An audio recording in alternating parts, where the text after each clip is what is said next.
This coffee is so delicious. It defies gravity. That's what we're going to talk about today. We're going to talk about market gravity. We are going to talk about the word gravity in 3 different ways so you understand it in your head. Make sure you don't miss this part. Make sure you watch this all the way through because the first part is just as good as the last. Market gravity is the force in the marketplace. When we look at anti-gravity, it is defying that force in the marketplace. And I'm going to give you an example. So make sure you watch this all the way through. And don't forget to like, subscribe, comment below as well. And then finally, we have the anti-gravity AI software. So we have gravity, anti-gravity that defies the market, and anti-gravity AI software. So we're going to be using them in different ways. We are going to be doing a case study. The case study will be on Alex Hormozi. Okay. Now I want to be very clear, very direct, and very professional about this so everybody knows and understands. Okay, the analysis that's going to be conducted with Alex is solely there to demonstrate anti-gravity, the software, and the principle of gravity in the market. So he's just going to be an available case study. That's it. Okay? This is not an endorsement. I'm not for or against. This is not a criticism of Alex by any means. I don't know him from a can of paint. This is not a criticism of his business or his methods by any means. The purpose is to evaluate anti-gravity in the marketplace, and we're applying it to a real-world person and a real-world example using publicly available information. Got it? And just remember where you saw this. Just remember my face because you didn't get this from anywhere else. Voices of Victory, this channel. You got it from here. Now, why is that important? Because the moment I release this video, there will be hundreds of people trying to reverse engineer it, take it, reverse engineer it, and put it into their own video. Is what they will do.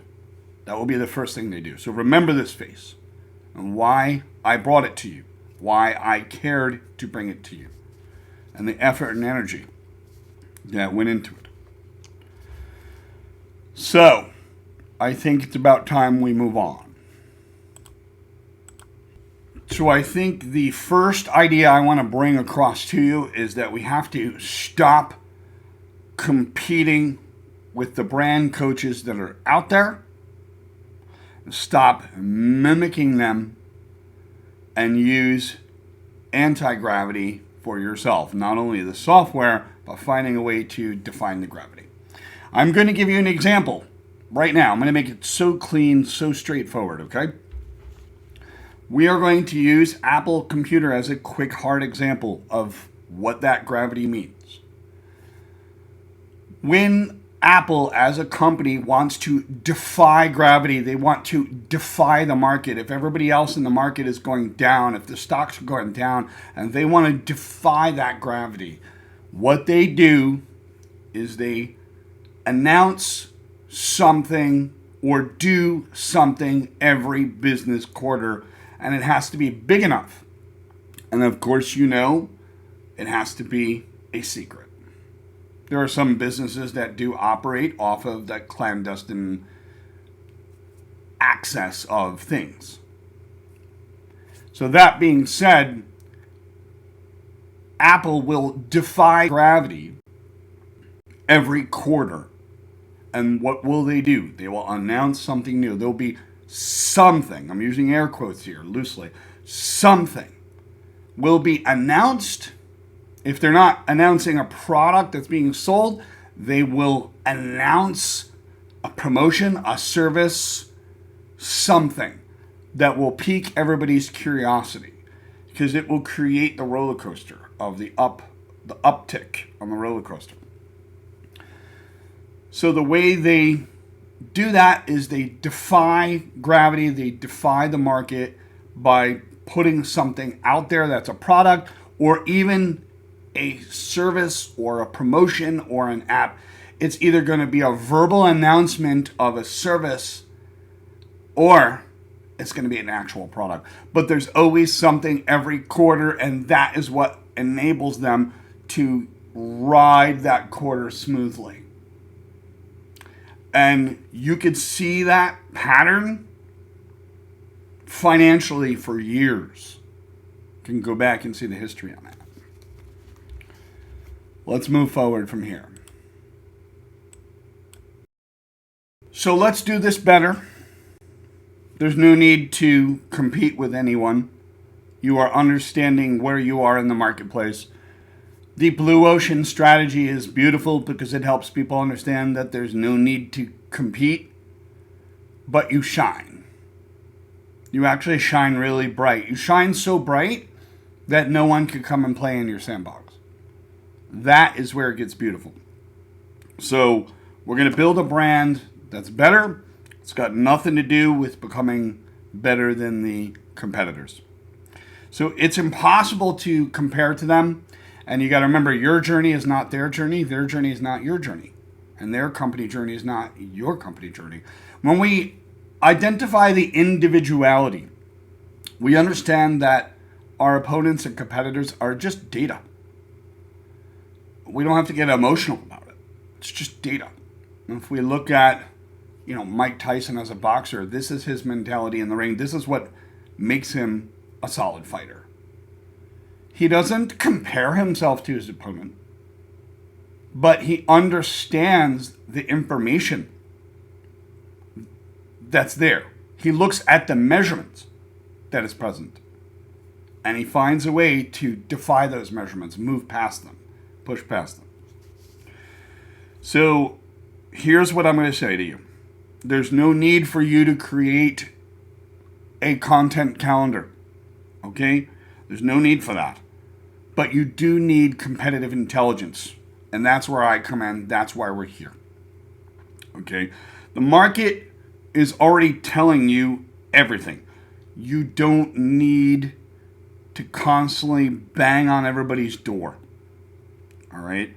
You don't need the red water where the sharks go, because that's what happens with the blue ocean strategy.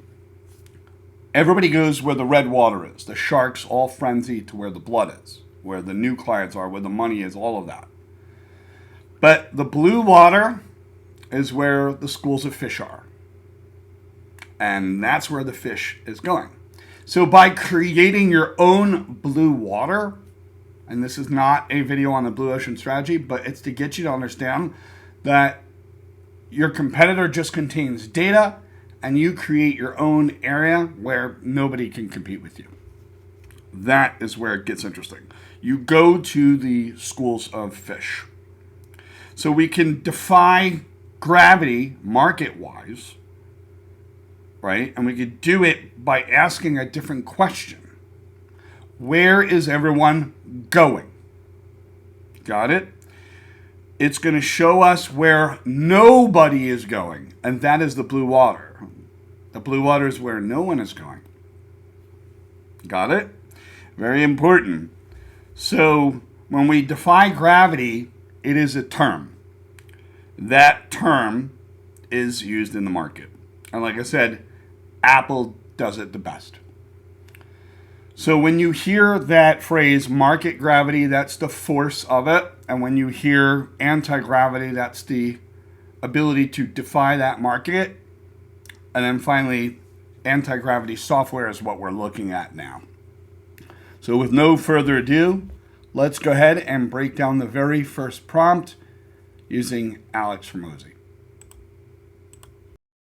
The very first prompt, we're going to identify the market gravity. Hormozi. The prompt will be to list the 20 influencers who compete directly or indirectly with Hormozi, which is probably hundreds of copycats out there. It happens. It does. So what messages do they repeat? Because when people repeat the frequency of ideas, it starts to become just nothing but confusion out there. People begin to ignore it sooner or later. what words are appearing over and over again, and what words appear with offers that are almost identical. That's what it's all about. And what assumptions does the market believe? Universally believe. And we're going to put this into one text file after each turn or prompt. Let's go ahead, and like I always say in every video, once I press this button, the next thing I say, once I hit this, we're going to let this marinate. Here we go. Here's where it gets to be awesome, right? So we have our market gravity analysis text. It came back with all of the data. That's something delicious after the marination, don't you think? Let's go ahead and go on to the next section. So we find the pattern, not to copy it, to study it, to identify it, to understand that it's a measurement, not to compare yourself to it. It's to understand it. And that's the beauty of it. It is to go past it. And now I want to give you the next prompt, which is going to be important. Step 2. This is where we extract the actual pattern. When you have been in business for years, there is tacit knowledge. Tacit knowledge is the knowledge that actually comes from experience, not from AI itself. Not the explicit knowledge from books or artificial intelligence, but having to do business, study business, meet with business people, have people in the family that have businesses. You get to know and understand the landscape of things. And what starts to happen is you get that tacit knowledge that AI doesn't touch because it's a nuance. And this right here is extract the pattern.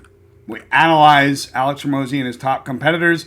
We find the common messaging patterns. And we rank the 5 most saturated ideas. You get what I'm saying? Because I'm drinking my coffee right here. I'm going to hit this, and like we always say, let's let it marinate. Here we go. We're back. When we are looking at this, we have to use inverted thinking in business. By the way, inverted thinking can be very hard for people. If you're a negative person or you have negative biases or you have too many biases, it will be really hard to have that mental outline or that mental look at things. You could think of it as a mindset to have inverted thinking. So inverted thinking, simply put, we start with the worst case scenario and actually work backwards. And I did a study recently on Peloton with this. And what we're going to do is we're going to invert the thinking right here, right now. So we have to invert the assumptions. When there's assumptions that are actually there, we have to invert them. If everyone posts every day all the time and the message is always out there, what happens when they only post a breakthrough, an insight of breakthrough? And if everyone is telling the same story, what does that look like when the message is actually repeated? And what happens if you become the structure that everyone starts to actually connect to or reference, right? So that's where it gets interesting. So we're going to invert everything from here. Okay. We're going to use the messaging patterns that are identified from his competitive landscape. Okay. For every common belief, what if the opposite were true? And that's the beauty of inverted thinking. If this was the worst case, what's the opposite of that worst case? You could start from the worst case and work backwards. So that's what inverted thinking is. It is so valuable for any leader, me, you, whoever. it is so valuable to study inverted thinking as a leader. But the hardest part for some people is to get away from that negativity bias and look at things objectively. Okay? That right there, understanding, don't understand objectivity, practice. Don't intellectualize objectivity, practice it. Here we go. Let's let this one marinate.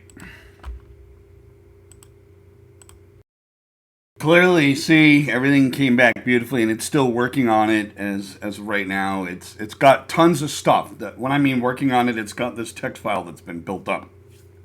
So let's talk about the hidden opportunities. I think it's important for people to know that in business, we have to look at hidden opportunities. There are pain points. People are experiencing pain and pain points in business. When you find those opportunities, you're able to help people. You're actually able to get it. It's not about being opportunistic. It's about finding a way to help these people that are an opportunity. We see them and understand them that they need help. So we're going to do an opportunity scan. We're going to scan for opportunities. We're going to look at those overlooked customer frustrations. Like, where is your customer frustrated? Right? That's a way to look at it. Who else is feeling that pain in the market? Right? Getting into the whole pain points. It is looking where there's new opportunities beyond what your customer is currently experiencing. That's where it gets important. So when we have that, we could also look at what people are experiencing, but what the competitors are not addressing. They're not working with it. So that leads us to this one, which is the hidden opportunity. All right, so within Alex Hormozi's market, what customer frustrations and are competitors ignoring? All right, and what questions never get answered? What assumptions are never challenged? Again, this is the power of objectivity in business, to be objective. When we start getting into all these biases that we're not seeing clearly, objectivity is the power in business. That is the power of 2026, because we're getting a hit from all these different angles, all of these different opinions and ideas, everything. Maintain objectivity. So what assumptions are never challenged?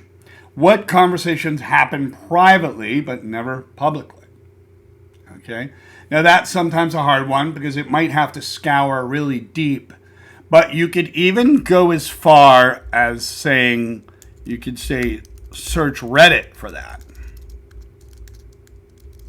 You can do that if you'd like. You can do that if you'd like. Okay?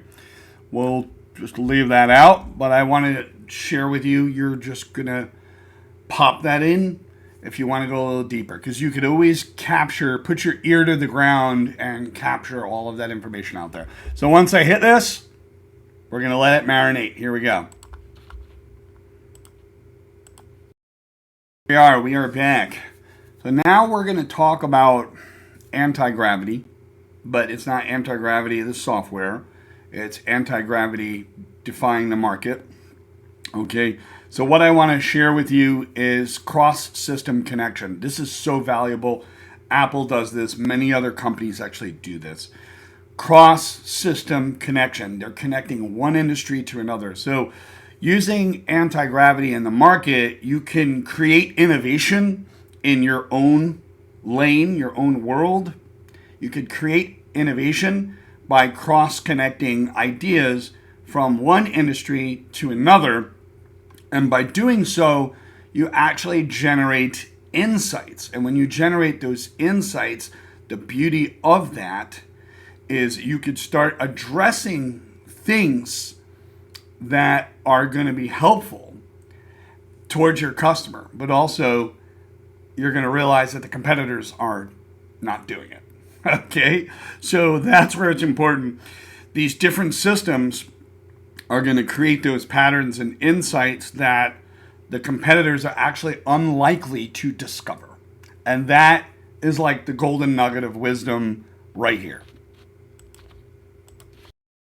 And put that prompt in there. So as you can see, we're going to do a cross-system connection. So we're going to take Alex Hormozi's niche, connect it with 5 completely unrelated industries, and we're going to find the transferable principles. Okay? So we create new positioning opportunities using those connections. So you got to remember, when you have a product and you want to position it in the marketplace, you're going to figure out, okay, what can we use? Where's the information coming from? What info can we use to do that? So you have to be careful how you position things nowadays. You do. Let's go ahead and let this marinate. Here we go. This brings us to the positioning statement, the way you can position yourself as a brand. And this is the anti-gravity positioning statement. So why is this important? Because it helps you have a North Star. It gives you a direction and where you want to go. Now, you could understand that we convert, let me go ahead and fix that. We convert the insights into market position. That's to understand the prompt. So we're going to have the system write a positioning statement that would compete in Alex Hormozi's market without copying his message or the messaging of his competitors. Got it? And we use the following structure. That gets down to it. So you see where this becomes valuable. When you're dealing with information for competitive analysis, you want to do what I call distillation. Distillation is you have all of this information and it starts off really, really broad, and you keep distilling this information down over and over again until you reach a niche or you reach a nugget of concrete information. And that is where it gets valuable. So I'm going to hit this, and once again, we're going to let it marinate. Here we go. This is where the rubber meets the road. We are done. We are complete. We're at the finish line. This is the market gravity analysis of Alex Hormozi. So the top 20 influencers really kind of blew me away. I'm not going to go deep into all of the deep info. What I did at the bottom was really take all of the content and summarize it down so you don't have to wade through miles of stuff. But look at this. I mean, look how brilliant this is. Grant Cardone, Cody Sanchez, Dan Martell, Sam Owens, right? Like, you go in there. Then you got indirect competitors that are indirect. Gary Vaynerchuk, Luke Belmar, Dan Locke, Ty Lopez, Tony Robbins, right? And we go down to the related messages, the words, phrases, and patterns that show up over and over and over again. Okay? What I'm giving you today is to be concise, to cut through a lot of the nonsense, to be able to see what's valuable. Okay? I don't give you just implicit knowledge or explicit knowledge. I give you experience. So let's go down to offers that are most identical. All right, it goes over that. Universal market assumptions as well. And it extracted the pattern and everything. Let's go right down to the bottom and get granular. Let's do this right here. Now, what I'm going to do, if it's okay with you, is I'm going to take a moment and make this a little bit larger. I like to have large, so this way I can see better. So let's start off. The market reality. What is everybody competing on? The business coaching market is crowded around the same ideas. Everyone teaches, and I see this too, I think you do as well, more sales, higher prices, faster growth, and most competitors sell the similar ideas, okay? Build a brand, we've heard that a billion times. Create high-ticket offers, we also hear that a million times. Get more leads, hire people, and scale to 10 million. And the market is competing for attention using the same messages and same strategies. So conclusion, the market is full of people teaching growth, but very few people are focusing on building stable and long-term profitable and sustainable business. And if I had to describe myself in that sentence, I would say stable and long-term, because that's the type of person I am.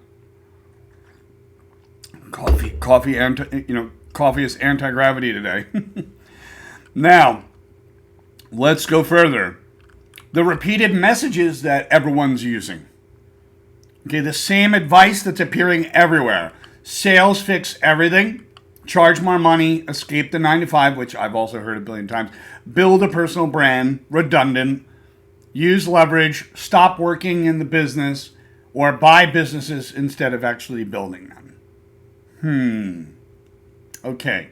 So these messages are becoming predictable and less powerful. They're becoming weaker. So if you're using any of these in your YouTube, the only thing you should escape is not the 9 to 5. You should escape using these for your own sake. And I believe you have capacity to do more. Okay. We don't want to go where the red water is. We want to create our own blue water. Okay. Market words that are overused. The same business vocabulary that's repeated constantly. And we see this, right? Leverage. Scaling, high ticket offers, funnels, SOPs, time, freedom, bottleneck, acquisition, and of course, personal brand. So using these words does not create differentiation anymore. Say that 3 times with peanut butter. Number 4, the biggest market problems that are being ignored. Competitors teach getting customers, but ignore what happens after the sale. I mean, you have to nourish your damn relationship. Just because you get the customer doesn't mean it's over. You have to nourish it, then build that connection. You can't be just transactional all the time. Be people. Human. Humanize everything. So the hidden problems is businesses can't deliver consistently. We neglect, everybody wants to automate using AI. What about talking to our customers? Oh, I don't have time for that. Right? People say that. They're human beings. Treat people like your customers, like take care of your customers. They can't deliver consistently. Customers leave because the retention is weak.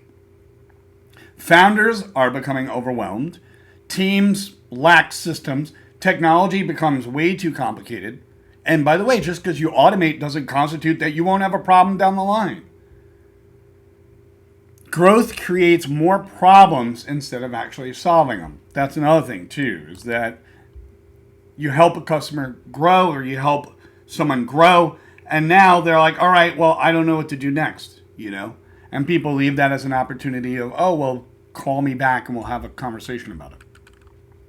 So the missing conversation is operational stability. Got it? That's where it gets interesting.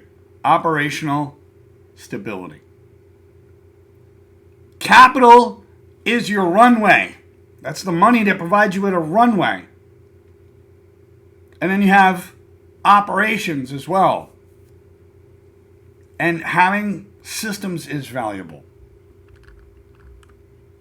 Broken assumptions in the market. Many popular beliefs are incomplete. The old belief is more sales equals better business. Reality is more sales can create more problems if delivery is totally broken and messed up. Okay? The old belief, more revenue equals success. The reality is profit and stability matter more than revenue. And people use revenue. They use that word. If you think about this, they will use just this for a YouTube video. You need more revenue, and that's the old belief. But looking at reality, being able to be objective, profit and stability matter more than revenue. Revenue is important for those certain organizations, but what about the long game? Strategy, and understanding the difference between strategy and tactic in competitive intelligence. The old belief, personal branding is required. The reality is many valuable companies can actually grow quietly through relationships and systems. Again, getting back to basics. We want to automate and make everything technical, but we forget about that human connection. Old belief, scaling means add more people. Reality, better systems can reduce complexity. When you are a systems thinker, you start to realize all of the different systems that are out there. that's where it gets awesome, because a good solid system can reduce that. The opportunity gap. Okay, the next section. The market is focused on growth. The opportunity is stability. That's the finding. Stability. Everybody is growth-based. A growth-based mindset is good. It's better than a fixed-based mindset. But the opportunity here is helping people stay stable. So a lot of coaches, most coaches focus on getting more customers, increasing revenue, and marketing. Again, these are all things to bolster YouTube, right? But the opportunity is, how do we improve operations? How do we increase retention? How do we build repeatable systems? Okay, how do we reduce the chaos? And how do we make the company run without the founder? There's a lot of people that are saying, well, just automate everything for that. You've got to have a human in the loop. Okay, I don't care if you're using AI. Okay, and I've been working with the internet since the internet was created. And yes, I understand artificial intelligence, and I've helped build AI for companies like LinkedIn. That being said, let's cut through the bullshit. Okay, automating everything is not always good. You have to be able to have some human in the loop. You have to be able to cover some bases. You don't know. Positioning opportunities. So become the person who helped business become stronger internally before growing externally. So let's look at the anti-gravity strategy. Now we're going to go away from the software name anti-gravity and understand how anti-gravity defies the market. Stop competing where everyone else competes. Instead of everyone else, how do we get more customers? It's a big common question. To how do we build a business that keeps customers, operates smoothly, and grows very naturally? That is the anti-gravity of it. The cross-industry insights. This is my favorite because you see Apple going into the car market, right, and doing things like that. Other industries solve problems business owners still struggle with. So aviation. This is examples. Use checklists and backup systems. They build lessons. They build systems and prevent failure. Yeah, there's people that do SOPs. They do that. You can automate that too. Fine dining. Use preparation and organization. The business lesson is make delivery consistent. Okay, if we're delivering something to our customers, how can we make that consistent? It's awesome, right? Regenerative agriculture focuses on healthy foundations. And the business lesson is improve the core before forcing the growth. Video games focus on user experience and retention. The business lesson is make customers succeed faster. That doesn't mean make the game easier. Okay. For someone that's worked alongside the gaming industry for a very short stint, it's not about making the game easier. Archaeology finds the hidden value in the existing structures. The business lesson is discover overlooked opportunities inside the company. So the final anti-gravity position of all of this is that the market sells growth. That's what everybody else is doing. The opportunity is selling stability, resilience, and operational strength. That's what it's about. So the new category is helping established businesses remove the chaos, improve retention, build systems that allow growth without breaking or getting hurt. So the core takeaway of all of this, and then we're done, everyone is fighting for more attention, more leads, more sales. But the open space is helping companies become stronger, simpler, and more profitable behind the scenes. So the differentiation is not how to grow faster. The differentiation is how to build a business that does not break when it grows. So, operational stability. I'm Mario Leone. This is the Voices of Victory channel. You can check out my podcast on Podbean. Hundreds of different topics. Hundreds. And you can check out this YouTube channel as well. Feel free to visit some of my other topics. I talk about everything from mindset to spirituality to business, all across the board. Have a great day. Don't forget to like, subscribe, share. And if you do happen to copy this video, which a lot of people probably will, that's okay. It's expected.